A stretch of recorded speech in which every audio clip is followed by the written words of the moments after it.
Hello বন্ধুরা, কেমন আছো তোমরা সবাই? আশা করি ভালোই আছো। আবার চলে এলাম নতুন একটা ভিডিও নিয়ে।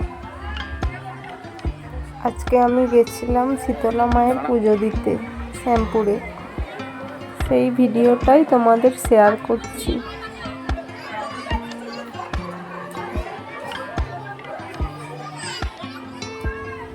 তো বন্ধুরা, এটা হলো ধূপ আর মোমবাতি জ্বালানোর জায়গা।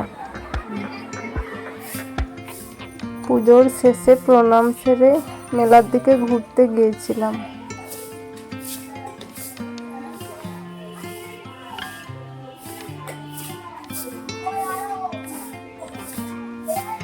কত লোকের সমাগম হয়েছে তোমরা দেখতেই পাচ্ছ। তো বন্ধুরা, খাবারের দোকানের সাথে সাথে এখানে আরো কি দোকান রয়েছে সেগুলো আপনাদের দেখাচ্ছি।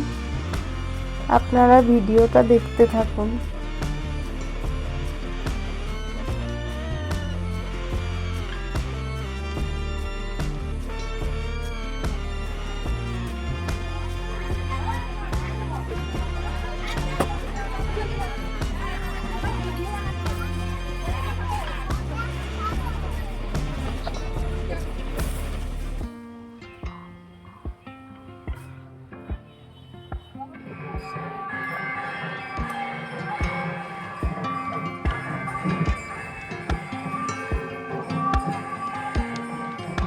তো বন্ধুরা, ভিডিওটা যদি ভালো লেগে থাকে তাহলে অবশ্যই লাইক, শেয়ার, ফলো করে দেবেন।